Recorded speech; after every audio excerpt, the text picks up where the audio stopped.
బాబాజీ మరియు హుజూర్జీ యొక్క ప్రియమైన సంగత్కు రాధా స్వామి. ఈరోజు మనం మేలుకోరా నాయనా మేలుకో, అంధవిశ్వాసములకు అపోహలకు ఆవల అనే పుస్తకం చదువుకుందాము. ఈ పుస్తకం యొక్క మొదటి భాగము పార్ట్ 1. మన లక్ష్యం ఏమిటి? సృష్టి ఏర్పడినప్పటి నుండి సంతు మహాత్ములు ఈ లోకానికి వస్తూ ఉన్నారు. వారు ఎటువంటి జాతి మతాలను ఏర్పరిచేందుకు రారు. వారిది ఒకే సందేశము, ఒకే ఉపదేశము. వారందరూ ఒకే సత్యాన్ని బోధిస్తారు. వారు ఒకే పద్ధతిని, ఒకే సాధనాన్ని తెలుపుతారు. దురదృష్టవశాత్తు అజ్ఞానులు సంతుల ఉపదేశ సారాన్ని తెలుసుకొనలేరు. సంతుల సందేశం అటువంటి వారి అంధవిశ్వాసాల అడుగున అణిగిపోయి ఉంటుంది మరియు దాని రూపమే చెడిపోతుంది. మహారాజ్ చరణ్ సింగ్ జీ. మన వర్తమాన స్థితి మాటలా లేక చేతలా? ఒక వ్యక్తి నీటిలో పడి గిలగిలలాడుతూ బయటపడడానికి కాళ్ళు చేతులు కొట్టుకుంటున్నాడు. ఇంతలో మునిగిపోతున్న ఆ వ్యక్తి వద్దకు ఒక పడవ నడిపేవాడు పడవతో వచ్చి అతని వైపుకు వంగి, నా చేయి పట్టుకో అని అన్నాడు. నీటిలో కొట్టుకుంటూ ఆ వ్యక్తి, నేనెంతో ఆపదలో ఉన్నాను, నాకెంత బాధ కలుగుతున్నదో నీవు ఆలోచించను కూడా లేవు అని అన్నాడు. పడవవాడు మళ్ళీ, ఇదిగో నా చేయి పట్టుకో అని అన్నాడు. ఆ వ్యక్తి కాళ్ళు చేతులు కొట్టుకుంటూ, నేను పైకి చేరుకునేందుకు తపిస్తున్నాను అని ఏడవనారంభించాడు.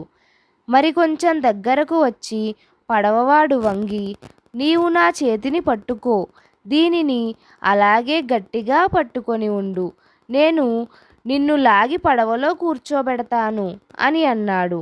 కానీ అతను ఏడుస్తూ నీటిలో కాళ్ళు చేతులు కొట్టుకుంటూ, నాకే ఎందుకు ఇలా జరిగింది, నాకు చాలా అన్యాయం జరిగింది, నేను నీటిలో జారిపడ్డాను అని అన్నాడు.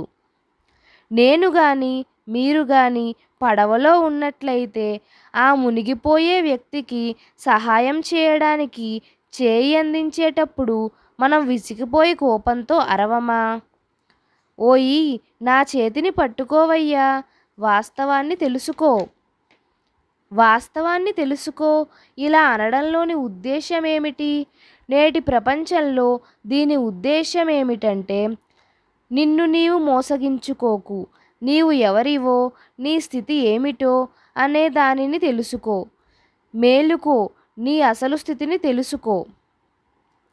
ఆధ్యాత్మికతలో ఈ మాటల అర్థం కేవలం ఇదే కాదు, ఇంకా ఎంతో ఎక్కువ ఉన్నది. వీటి అర్థం నిజానికి సత్యమేమిటి అనే దానిని గుర్తించడము, దాని లోతును సారాన్ని తెలుసుకోవడము. మనం ఆ సత్యాన్ని అనుభూతి చెందేందుకు అవసరమైన వాటన్నిటినీ ఆచరించాలి. అంటే ఆ సత్యంతో జీవించడము, సత్యాన్ని మన జీవితంలోని భాగంగా చేసుకోవడము, సత్యంగానే రూపొందడము. నిజానికి దీని అర్థం పరమాత్మను గుర్తించడము. మన స్థితి కథలో చెప్పబడిన ఆ మునిగిపోయే వ్యక్తి స్థితి వలనే ఉన్నది.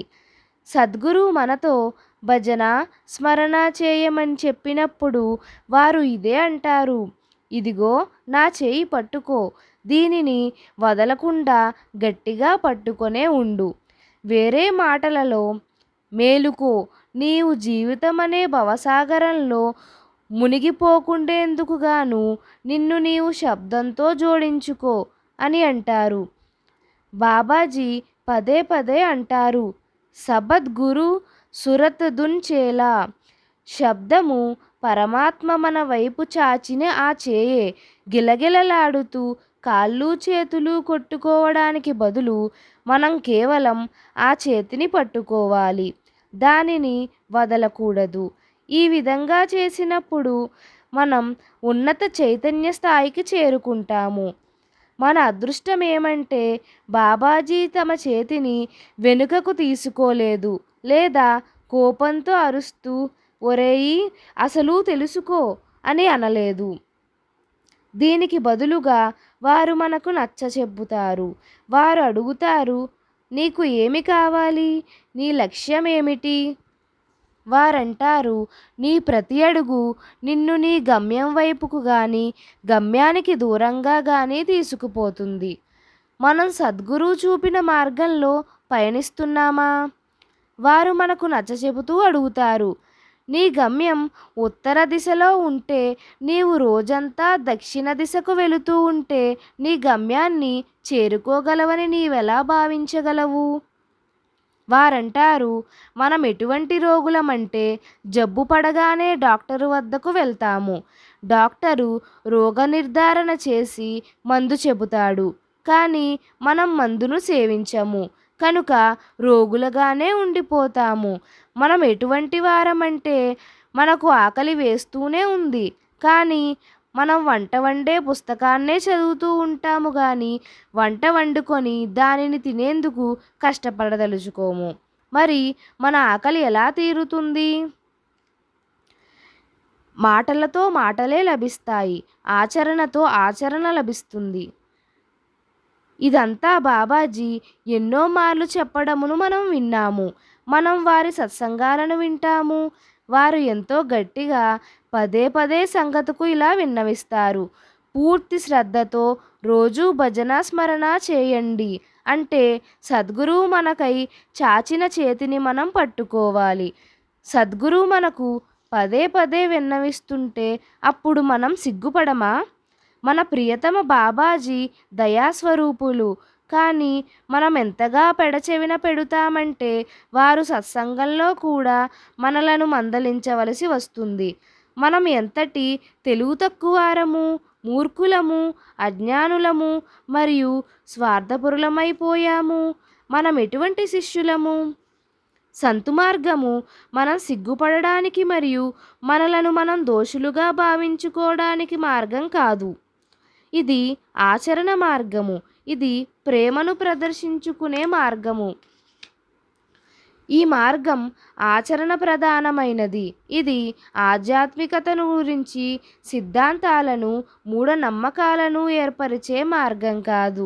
ఇది ఆచరణ మార్గము. బాబాజీ తరచుగా చెప్పునట్లు మాటలతో మాటలే లభిస్తాయి, ఆచరణతో ఆచరణ లభిస్తుంది. ఎంపిక మనదే. మనము నామదానమునకు ఎందుకు అర్థించాము?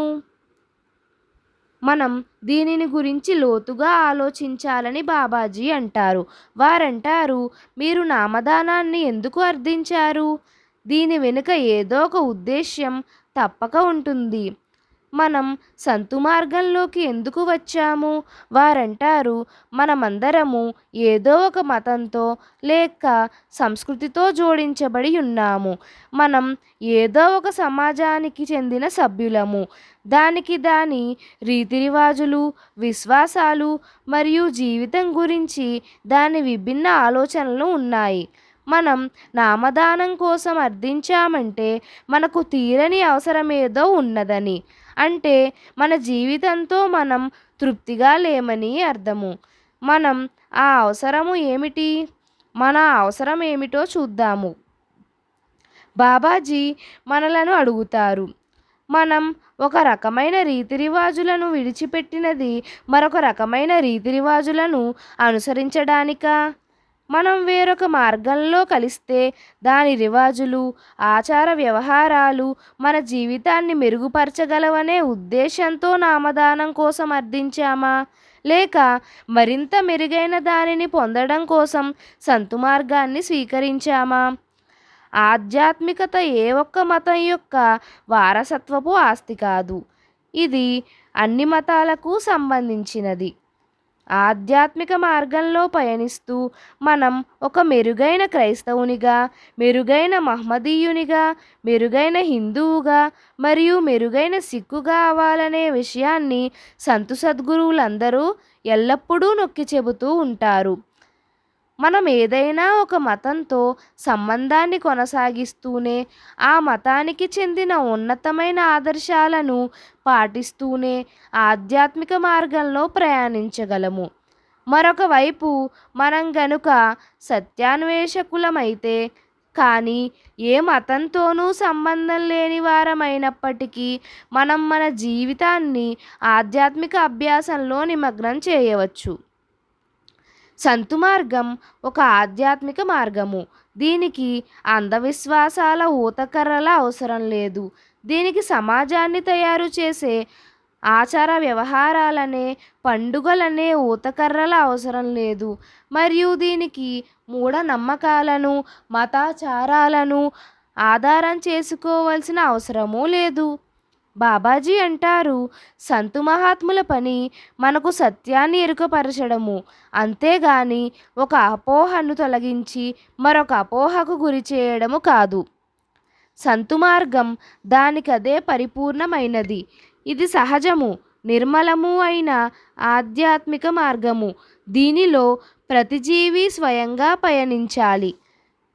మనకు సజీవ సద్గురువును పొందే సౌభాగ్యం ప్రాప్తించింది. సంతు మహాత్ముల వాణిలో దేహస్వరూప సద్గురువు అంటే సమకాలిక సద్గురువుకు ఎంతో ప్రాముఖ్యం ఇవ్వబడింది.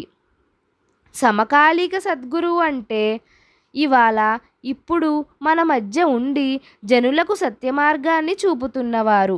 సంతు మహాత్ములు సమకాలిక సద్గురువుకు ఇంతటి ప్రాముఖ్యమునెందుకు ఇచ్చారు? ఎందుకంటే కాలము, దేశము అనే పరిధులలో ఉన్న బాహ్య ప్రపంచము ఎల్లప్పుడూ మారుతుంటుంది. ఇది ఇంతకుముందు ఎప్పుడైనా ఇంత వేగంగా మారిందా? సమకాలిక సద్గురువు ఈ శాశ్వత సత్యాన్ని ఎరిగి ఉండడమే గాక, మారుతున్న కాలంలో సంగతి యొక్క ముఖ్యమైన అవసరాలేమిటి అనే దానిని గురించి కూడా తెలిసినవారు. వారు మన బలాన్ని, బలహీనతలను మనకన్నా బాగా ఎక్కువగా తెలుసుకున్నవారు. నేటి కాలంలో మనం ఎవరి మాటను వినడానికి ఇష్టపడము. మనం నేడు ఎటువంటి పరిస్థితులలో ఉన్నామంటే మానవుని అహం ప్రధాన పాత్ర వహిస్తున్నది. నేను, నాది, నా జీవితాన్ని నా ఇష్టప్రకారం నేను ఎలా అనుకుంటే అలా జీవిస్తాను మొదలైనవి. మనం ఏమి చేయాలనేది వేరొకరెవరో చెప్పడం అనేది మనకు బొత్తిగా నచ్చదు. ఫలితాలు కూడా మనకు చాలా త్వరగా కావాలి.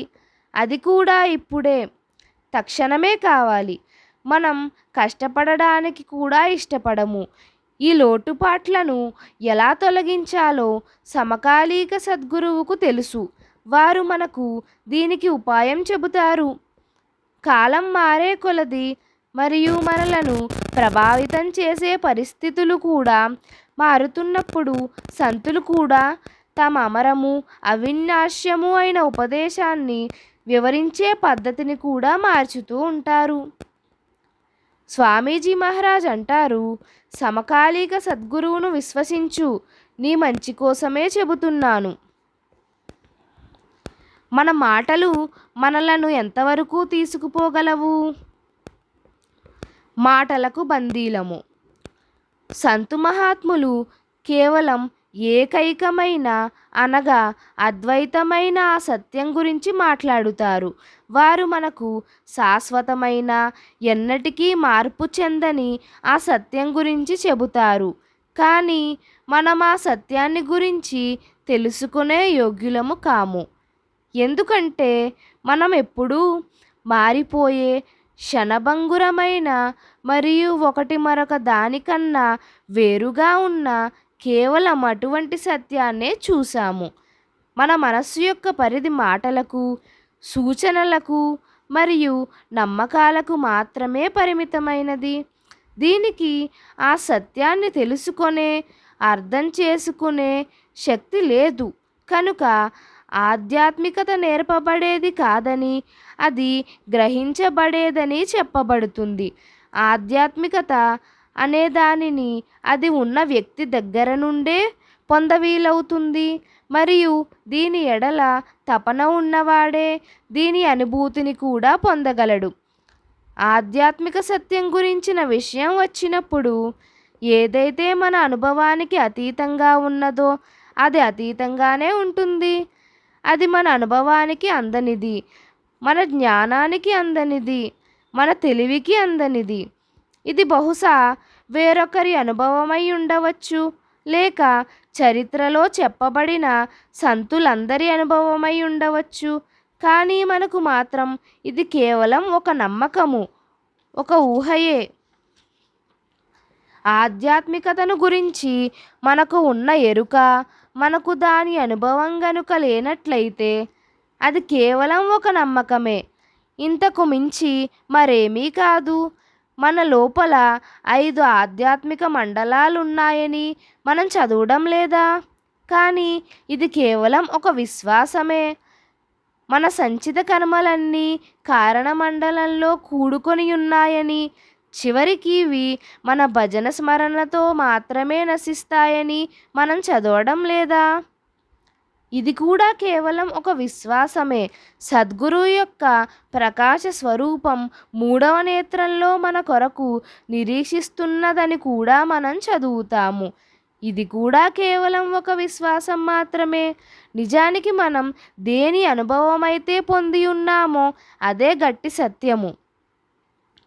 అంచనా, ఆలోచన, నమ్మకాలు, దృష్టాంతాలు, కల్పనలు మొదలైనవి. సమస్య ఏమిటంటే సంతు మహాత్ముల వచనాలు ఎంత మనోహరంగానూ ప్రేరణదాయకంగానూ ఆశాభరితంగానూ ఉంటాయంటే మనం పూర్తి శ్రద్ధతో వారి వచనాలను అర్థం చేసుకోవడంలోనే జీవితమంతా గడిపివేస్తాము. అప్పుడు మనం ఎంతో సులువుగా మాకు అర్థమైంది అనుకుంటాము. వారి వచనాల వాస్తవికతను మనకు తోచినట్లు అర్థం చేసుకుంటాము, లేదా మనకు అసలు ఏదీ అర్థమే అవ్వదు. ఆధ్యాత్మికతను గురించి మనలో ఏర్పడిన మన నమ్మకాల కారణంగా మనకు ఆధ్యాత్మికతను గురించి అంతా తెలుసునని మనం భావించనారంభిస్తాము. మన వద్ద నమ్మకాలున్నాయి, మాట్లాడడానికి పదాల బండారం ఉంది, మన స్వంత ఆలోచనలు, మన దృక్పథము, మన నమ్మకాలు ఉన్నాయి. మన నమ్మకాలు మనలను సరైన దిశలో తీసుకుపోవచ్చు గాని ఈ నమ్మకాలే సత్యానుభవంలో ఆటంకాలను కూడా కలిగించవచ్చు. మన అసలు సమస్య ఏమిటంటే ఈ చైతన్య స్థాయిలో మనం కేవలం నమ్మకాల ఆధారంగానే ఏదైనా విషయాన్ని అర్థం చేసుకోగలము. ఇది మన వశంలో లేదు. మనం ఈ విధంగానే తయారు చేయబడినాము. కానీ ఏ సత్యాన్నైతే మనం అన్వేషిస్తున్నామో అది నిజానికి మాటలకు అందనిది కనుక కేవలం నమ్మకాల ద్వారా దానిని వివరించడము వీలవదు. మరి దీనికి పరిష్కారం ఏమిటి? సంతు సద్గురువులు పూర్తిగా ఆచరణాత్మకంగా ఉంటారు. వారు మన భాషలోనే మనతో మాట్లాడుతారు మరియు సత్యం వైపు సూచిస్తారు. వారు తమ వచనాల ద్వారా ఎల్లప్పుడూ మనకు సూచనలిస్తారు. మన అసలు పనిని చేయమని మనకు ప్రేరణనిస్తారు. కథలు, గాథలు మరియు దృష్టాంతములు. ఈ సమయంలో మనకున్న తెలివితేటల కన్నా మనలను ముందుకు తీసుకుపోవడం కోసం సంతు సద్గురువులు కథలు, గాథల ద్వారా, దృష్టాంతాల ద్వారా మరియు కల్పనల ద్వారా వివరిస్తారు. ఉదాహరణకు పరమాత్మ సముద్రం వలె ఉన్నట్లయితే సద్గురువు దాని అలవంటి వారని, మన ఆత్మ ఆ సముద్రం యొక్క ఒక బిందువని మనకు చెబుతారు. ఒకసారి బాబాజీ ప్రశ్నోత్తరాల సమయంలో ఇదే ఉపమానాన్ని ఇచ్చినప్పుడు ప్రశ్న అడిగే యువకుడు మొదట కొంచెం సంకోచించి ఆ తరువాత ఇలా అన్నాడు, అయితే మనమంతా నీరుగా అయిపోతామా? ఇది ఏ విధంగా మనం మన పరిమిత బుద్ధితో సద్గురువు యొక్క ఉపదేశాన్ని కూడా పరిమితం చేస్తామో దానిని మన పరిధి మేరకు ప్రాపంచిక స్థాయికి తీసుకువస్తామోననే దానికి సరైన ఉదాహరణ. మనమందరము ఏదో ఒక విధంగా ఇదే చేస్తాము. దేనిని గురించైనా ఉదాహరణనివ్వడము దాని అసలు కాదు, అది అసలు వైపుకు సూచిస్తుంది. మనం నీరు కాదు. ఆధ్యాత్మిక మార్గం యొక్క ఉద్దేశ్యము మనలను నీరుగా మార్చడము కాదు. దేనిని గురించైనా ఉదాహరణనివ్వడము కేవలం వివరించేందుకు, ఆ సత్యం వైపు సూచించేందుకు మరియు మన దృష్టి అటువైపు మళ్లించేందుకు ఒక పద్ధతి. పైన ఇవ్వబడిన ఉదాహరణలో కూడా సద్గురువుకు, పరమాత్మకు మరియు మన ఆత్మకు గల పరస్పర సంబంధం గురించి మనకు తెలియజేయడం కోసం పోల్చడము జరిగింది. కానీ సద్గురువు పరమాత్మ లేక ఆత్మను గురించి ఇదే పూర్తి వాస్తవం కాదు. ఇది కూడా కేవలం నమ్మకం మాత్రమే. పెద్ద మహారాజు గారు వ్రాసారు, పరమాత్మ నిస్సందేహంగా విద్యుత్ శక్తి వలె సర్వత్రా ఉన్నాడు. కానీ ఎక్కడి నుండైతే పరమాత్ముని ప్రకాశం ప్రకటమవుతున్నదో అదే ఆ స్రోతస్సు సద్గురువు. ఇది కూడా ఒక ఉపమానమే. సద్గురువును గురించి ఇది పూర్తి సత్యం కాదు. కానీ దీని వలన మనం ఎందుకు సద్గురువు వైపు ఆకర్షితులమవుతాము మరియు మనలను సద్గురువు వైపు ఆకర్షించే ఆ ప్రకాశము ఎవరిది అని మనకు కొంత అంచనా లభిస్తుంది. భగవద్గీతలో మనం అర్జునుని గురించిన ఈ కథ చదివాము. ఇందులో అతను తన ప్రియతమ గురువైన శ్రీకృష్ణ భగవానుణ్ణి అడిగాడు, మీరు ఎంతో గొప్ప విషయాలు చెబుతారు, చక్కని తర్కం కూడా చేస్తారు, అయినా నా మనసులో అనుమానాలు ఉండిపోతున్నాయి. ఎందుకంటే మీరు చెప్పే వాటిని నేను అనుభూతి చెందలేదు. నా అనుమానాలు నివృత్తి అయ్యేందుకు ఏదైనా అనుభవాన్ని మీరు నాకెందుకు చేయించరు? శ్రీకృష్ణ భగవానుడు అలాగే చేస్తానని ప్రత్యుత్తరం ఇచ్చాడు. తరువాత ఆయన క్షణమాత్రంలో తన విరాట స్వరూపాన్ని ప్రకటించాడు. అసంఖ్య లోకాలు ఆ విరాట స్వరూపానికి చుట్టుప్రక్కల తిరుగుతున్నాయి. అర్జునుడెంతో భయపడిపోయాడు. తన మతి భ్రమిస్తుందేమోనని భయంతో అరిచాడు, దయచేసి మీ సాధారణ రూపాన్ని తిరిగి ధరించండి, నాకెంతో భయంగా ఉన్నది. శ్రీకృష్ణ భగవానుడు తన మానవ రూపానికి తిరిగి వచ్చి అన్నాడు, నీవు ఇంకా సిద్ధంగా లేవని నాకు తెలుసు. ఇది కూడా ఒక కథే. దీని వలన మనకు మన ఇంద్రియాలు మన ఆలోచన శక్తిని పరిమితం చేస్తాయని తెలుస్తుంది.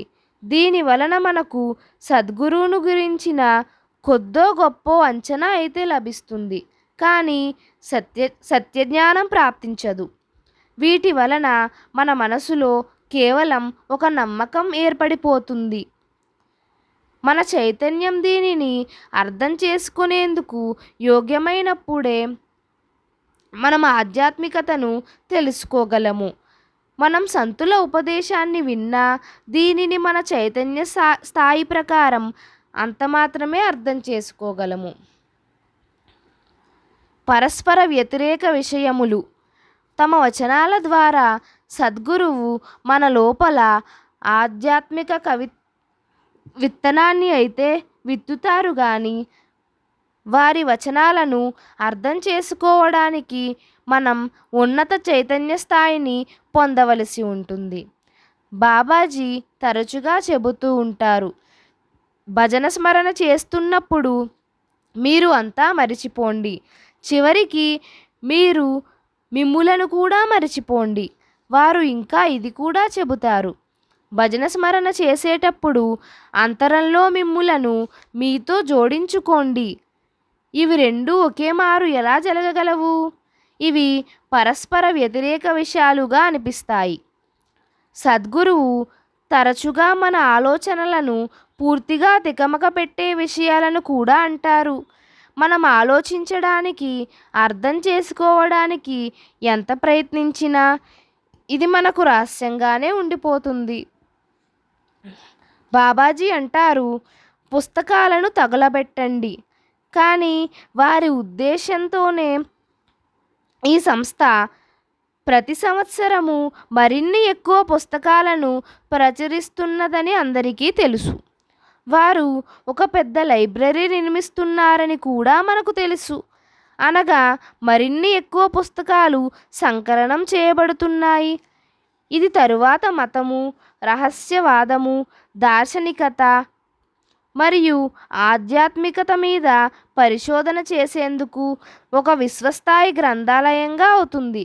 ఒకసారి డేరా గ్రంథాలయంలోని ఒక సేవాదారు సద్గురువును ఈ గ్రంథాలయం యొక్క ఉద్దేశం ఏమిటని అడిగినప్పుడు వారు చమత్కారంగా ఇలా అన్నారు, నేనొకనాడు ఈ పుస్తకాలతో పెద్ద చలిమంట బాన్ఫైర్ అంటే బహిరంగ స్థలంలో పాత సామాన్లను పోగు చేసి నిప్పు పెట్టడము వేసుకోవచ్చు. మనం ఈ రకమైన పరస్పర వ్యతిరేక విషయాల నుండి, మాటల నుండి ఏమి తెలుసుకోగలము? మనం వారి మాటలను విని వాటి ఉద్దేశం తెలుసుకునేందుకు వాద వివాదాలలో చిక్కుకుందామా? లేక మన సద్గురువుపై విశ్వాసం ఉంచి వారు బోధించిన అసలు పనిని చేయడంలో నిమగ్నులమై చైతన్యం యొక్క ఉన్నత స్థాయి వరకు చేరుకొని మనకు ఏమి చెబుతున్నారనే దానిని అర్థం చేసుకుందామా? మరొక విషయము, బాబాజీ తరచూ అంటారు, అంతా ప్రసాదమే. దీని ఉద్దేశమేమిటి? ప్రసాదం అనేది సత్సంగీ కొరకు సద్గురువు ఇచ్చే కానుక అనేదైతే మనం తెలుసుకోగలము. కానీ వారు అంతా ప్రసాదమే అని అన్నప్పుడు మనం చిక్కులో పడిపోతాము. మరి ప్రసాదం అంటే ఏమిటో తెలుసుకోవాలనుకుంటాము. వారు మనకు చెబుతారు, ఆ పరమాత్మ ఇచ్చినదంతా ప్రసాదమే. పరమాత్మ సృష్టిలోని అణువణువున రమించి ఉన్నాడు గనుక మన చుట్టుపక్కల దేనిని మనం చూస్తున్నా, దేనిని స్పృశిస్తున్నా అది అంతా ఆయన దానం కాదా? మన ప్రతి శ్వాస ఆ పరమాత్ముని నుండి లభించిన కానుక కాదా? మన ప్రతి శ్వాస ప్రసాదమనే అని మనకు అర్థం అవ్వదా? మరి సద్గురువు పటిక బెల్లం ప్యాకెట్ల మీద దృష్టిని ప్రసారించి సంగతుకు ప్రసాదంగా ఎందుకు ఇస్తారని మనం ఆశ్చర్యపోతాము. ఈ రెండు విషయాలు ఒకేసారి ఎలా కుదురుతాయి? బాబాజీ పదే పదే అంతా ప్రసాదమే అన్నప్పుడు వారి పెదవులపై మందహాసం, కనులలో మెరుపు కనిపిస్తుంది. సద్గురువు అంతా ప్రసాదమేనని అంటారు, కానీ మనం వారి వచనాలను అర్థం చేసుకోలేము. మనం కేవలం వారి ముఖంలోని భావాలను చూస్తాము. హృదయాన్ని స్పృశించే వారి చిరునవ్వును చూసి మనం ఆనందిస్తాము, కానీ వారి వచనాలను మరిచిపోతాము. మనం పైపైన కనిపించే వాటికే పరిమితమైపోయాము. ప్రపంచంలో కానుకలు పొందడానికి మనం ఎంతగా అలవడిపోయామంటే ఈ బేడీల నుండి మనం స్వతంత్రులమవలేకపోతున్నాము. మన ఈ అవసరాన్ని దృష్టిలో పెట్టుకొని తమ ప్రేమను వ్యక్తం చేయడం కోసం సద్గురువు మనకు ప్రసాదాన్ని ఇస్తారు. వారు మనకు ఎల్లప్పుడూ ప్రేరణను, ప్రోత్సాహాన్ని ఇవ్వడానికే ప్రసాదాన్ని ఇస్తారు. సద్గురువు తమ రహస్యమైన పద్ధతిలో మనలను ఆలోచించేందుకు వివసులను చేస్తారు. మనలను సచేతనులను చేయడం కోసం మన లోపల మనకు అర్థమయ్యే ఎరుక అనే బీజాన్ని విత్తుతారు. మరి ప్రసాదం అంటే ఏమిటి? మనకు బయట లభించే ప్రసాదం అంతరంలో మన కోసం ఎదురు చూస్తున్న ఆ నిధికి ఒక చిన్న నమూనా. సద్గురువు మనలను ఊరిస్తున్నారు, మనలో ఆకలి కలిగిస్తున్నారు. ఆ అసలైన దానాన్ని మన స్వంతం చేసుకునేందుకు మనకు ప్రేరణనిస్తున్నారు. అక్కడ అంతా ప్రసాదమే. మనం ఈ ప్రాపంచిక వస్తువులకు అతీతులమై అంతరంలోని లోతులోకి తొంగి చూడడానికి వారు కోరుతున్నారు. వారంటారు, బాహ్య ప్రసాదమే మనకింత ఆనందాన్నిస్తుంటే లోపలి ప్రసాదాన్ని పొంది చూడండి, ఆంతరిక ఆనందాన్ని అనుభవించండి. ఒక్కసారి గనుక అక్కడకు చేరుకుంటే ఇక అంతా ప్రసాదమే. మంచి చెడు అందవిహీనం, ఉన్నది లేనిది అంతా, అంతరంలో అంతా ఆనందమే ఆనందము. కనుక అంతా ప్రసాదమే. ఈ ప్రాపంచిక కానుకలను లోపల లభించే ఆనందంతో పోల్చలేమని మనం తెలుసుకునేందుకు గాను వారు మనకి లోపలికి వెళ్ళడానికి ప్రేరణనిస్తారు. అక్కడ దేనిని తెలుసుకోవలసిన అవసరమే ఉండదు. ఎందుకంటే మనం పూర్ణ జ్ఞానులమైపోయి ఉంటాము. అక్కడ ఏది అడగవలసిన అవసరమే ఉండదు. ఎందుకంటే అడగడానికి ఏది మిగిలి ఉండదు. ఎటువంటి కోరిక మిగిలి ఉండదు. ఎందుకంటే కోరదగనిది కానీ ఏది ఉండదు. కనుక వారంటారు, లోపల చూడు, ప్రాపంచిక పదార్థాల నుండి పైకి ఎదుగు, ఎక్కడైతే అంతా ప్రసాదమో ఆ వైపుకు చూడు. రాధాస్వామి.